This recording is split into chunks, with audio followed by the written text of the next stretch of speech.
Next person on is Richard is from IT Certification Academy. They offer a range of really amazing courses and content, looking at how do we upskill young people and prepare them for this world of the future. He's going to talk about some of the existing courses and some of the amazing new ones that they're going to be introducing next year. And then they also offer other courses, features, and also for children. So welcome, Richard. It's exciting to have you here. Over to you. Good morning, Karen. Thank you very much for having us today. Lovely to be here. Karen, yeah, with the IT Certification Academy, there's quite a lot of information we'd like to share with you today. Very exciting. We've been in the industry since 1999, and it's amazing how to see how not only technology, but we as an institution has evolved over the last 21 years. I'm going to share my screen with you, and then we're going to take you through what we have got on offer. Perfect. There we go.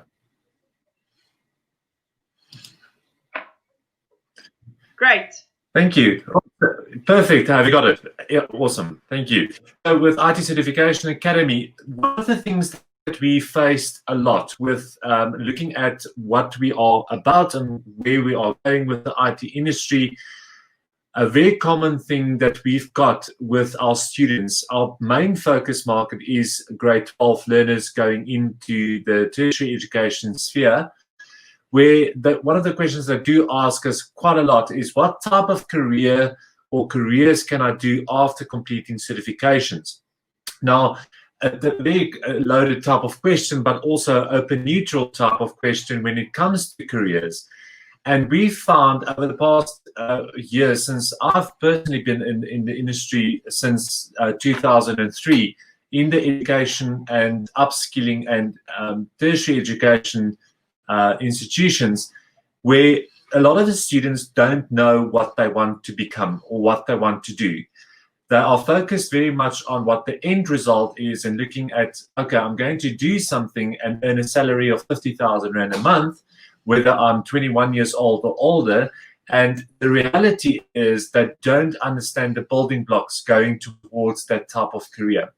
So with IT Certification Academy and our campuses across the country, which I will speak about a bit later, is that we are very focused on the neutral type of questions, getting to know the students very well, getting to understand what their desires are, what the end results will be, and if IT is actually for them, and if not, how we can advise them towards something else in the industry out there. So when we look at the careers, is to look at the strategy following and making that logical choice as to getting into the right set and the right mind. Careers are so wide and broad, and we have to narrow it down, starting from what the students' interests are, filtering it down as to see, are they compatible with it? Can they do it? Will they be successful? And will they walk away with a certification behind their name and getting a job as quickly as possible? We know that IT is definitely the part of the fourth industrial revolution. And what we have to focus on there is to make sure that the students has got the right skill set and the right mind for them to go forward into that. So when we look at careers, is we look at what their interests are, how they value themselves, what their visions are, and what type of education they will need in order to be successful in the of the day. A lot of students, we do focus on a lack of awareness. They are not sure what they want to do. They're not sure as to what it actually means to study that certification, and don't understand what the outcomes will be. Educational barriers, as we have learned over the past couple of 5 months, is that do they want to go to a class? Do they want to be part of a campus type of setup, campus life, or are they comfortable with working from home and doing studies online? So when we look at careers, is that IT Certification Academy with its 3 campuses and an online campus, we are definitely able to meet those requirements for our students. Looking at what the IT industry is looking like today. Now, the biggest thing I always ask potential students is that where was IT technology 20 years ago?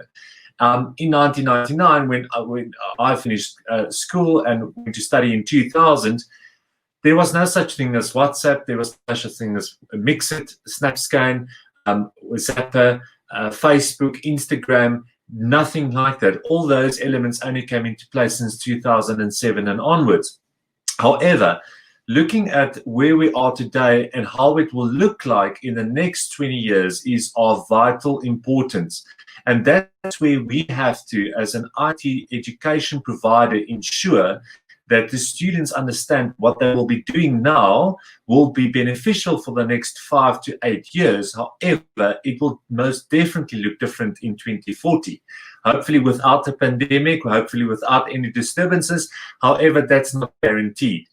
A year ago from today, we did not even realize what we are going through right now. So how quickly adaptable we had to become in order to fit in with what is happening around us. That is the key important thing that we have to keep in mind about the IT industry. It's ever changing. It doesn't stop. It doesn't stand still at one point. And what I always say about IT students are the benefit is you can do something that is short-term gratifying. However, the long-term plan has to be to always upskill, always educate, always making sure that you are ahead of the curve. So what we have to do there is how do we think about IT? How do we interact with it? How do we as people have to change in order to fit into the mold of the IT industry? Now, back 20 years ago, a typical IT student was known as a geek. He or she was a nerdy type of personality. They were very secluded. They were more introverted. However, today we see that more and more IT professionals are becoming people person. They are outspoken, they can stand in front of crowds, they can talk, they can negotiate, they can sit with consultants, they can sit with customers, they can advise, they can consult. And we have to build that into our programs as well to develop that skill as well as to making sure that on the consultants part of the IT industries become vitally important, whether that will be online or face-to-face. When we look at the careers and the salary scales within the IT industry, so and this is variable, and these statistics can range as well. But just to give some highlights as well. So when we look at like a support engineer, starting from a basic salary of an average 12,000 Rand on annual 144,000 Rand a year, up to a software manager, which can earn up to 71,900 Rand a year per month, sorry, going up to 862,800 Rand a year. We have to bring, and that's what we do. We bring the students back to the basics and say, you're not going to walk out of any institution in South Africa and earning a 70,000 plus salary. You have to build up to that. And that links in with what I've said before, as it's always to educate and always to upskill and always to ensure that you have that knowledge and build onto your career as a layered approach. As you start off with the basics, then you progress to the next level and then continue from there, as to making sure that you got the right qualifications, certifications, and attitude. Attitude plays a huge role in careers in South Africa today. They don't just look at pen and paper, they look at how do you fit in with a certain IT company or companies in general out there. Quite interesting statistics here. And also to keep in mind is that start from the basics and build your way up. Go and sit as a student and go and look at what you can do now to make sure that you are on the right track in 20 years' time from now. So when we talk about courses at IT Certification Academy, 21 years ago, we focused only on the networking side. Then we started progressing into the programming side of things as well. However, today we are very excited to also say that we've looked at what is necessary out there to understand what IT is today and where it is going forward. So we've brought in a program with EvolveSchool IT Certification Academy, together with Purple Mash and too simple as well to bring in what we call the Coding and Robotic Club for kids. From as little as 6 years old to 14, these students can start learning about how to use a computer and how to use the internet and how to use what we call block coding as to develop into understanding what IT programming is all about, what the foundation phases are of that. It's becoming part of the South African school curriculum anyway, so that's a great advantage for students to, and little ones to understand, and also for the parents to understand that it's a responsible way of using technology. We know that a lot of students and a lot of parents' concerns are they've got kids that's sitting in front of computers the whole day, which is unhealthy. It's not good. Marlena spoke about that earlier as well. However, we are teaching them to be accountable for we can implement fantastic building blocks and in a fun way and in a sophisticated way as to teach the responsibility line behind the IT industry in there. When we look at the programming courses, we are focused very much on the programming languages, obviously the HTML5, CSS3, JavaScript, etc. Those are modules that's been in use for many, many years, and it's also the function building blocks for website development, etc. However, we are moving into a more sophisticated branch as Python coding that's becoming part of our curriculums. That's also linking in with our Azure technologies. Now, I just want to quickly talk about Azure. Azure can take as a whole, and what I really like about Azure technology is that bringing the networking and the hardware side of things with the software technology together. In the past, also said before, 21 years ago, you either were a techie or you were a software developer. However, Azure is bringing these two technologies together in a cloud platform-based setup. On the networking side, we still focus very much on server-based technologies, also linking in with Azure, cloud-based technologies, and also ensuring that networking, anything that's got to do with networking is working sufficiently and successfully, and as to going forward to that. Now, we've also brought in from this year what we call the cybersecurity pathway. Cybersecurity, as we all know, even over the past week, 24 million South Africans were affected by cybersecurity attacks. And however, the basis of that is data collection, ransomware, etc., making sure that we understand it and making that a preventative method as going into the forward technologies in the IT industry. Adding on to our product offering, we've also got the 3D printing and design, which teaches students about how to use a 3D printer, how they can build their own molds, how they can do anything that the 3D printer can do, what they can imagine, anything from prosthesis up to a little desktop application as to how to use the 3D printer. Office administration has came into the play as well, where we saw that the need for office administrators in the IT industry to understand the language and the technicalities that goes with the IT companies and businesses overall.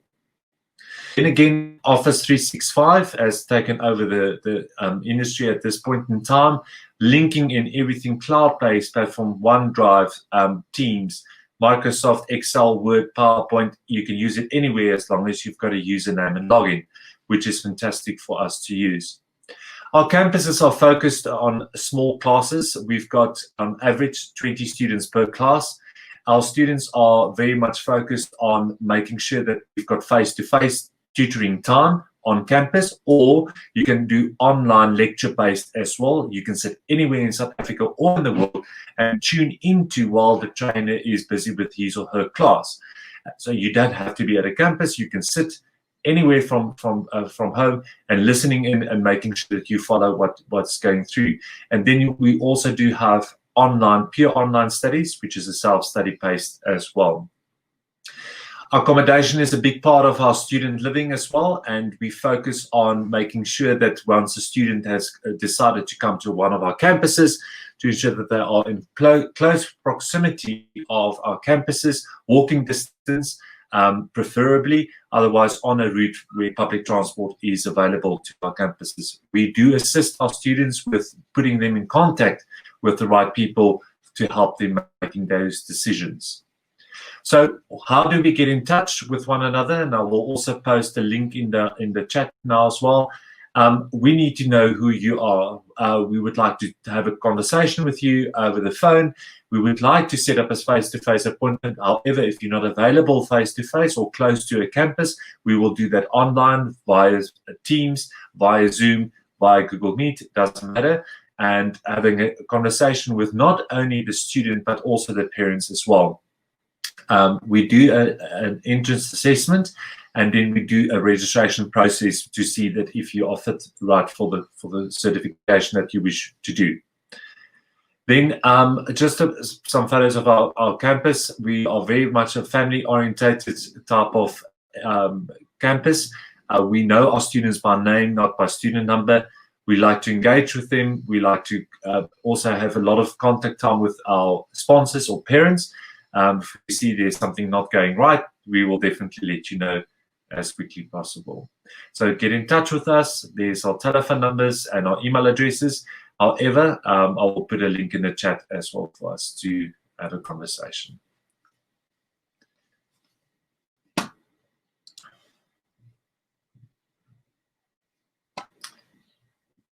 Perfect. Okay. Do we have some time for some questions? Yes, we do. What kind of 3D printers do we use? There's quite a range of 3D printers, starting from the very basic ones to the more advanced. However, our package does include, it's a 3-week training program with the 3D printer included, and the 3D model that specifically do that is an entry-level 3D model. And what the amazing thing about that is, our trainer on that is definitely going to assist you making the right choice as to getting the right 3D printer on board. Yeah, Silicon Valley, very key word at this point in time. Definitely, I think it's any student in South Africa's dream to work for Google in Silicon Valley. Our qualifications are, and that's also something I would like to mention here, is that we are a Microsoft certified partner, CompTIA accredited partner as well, with Microsoft being 85% used in the world.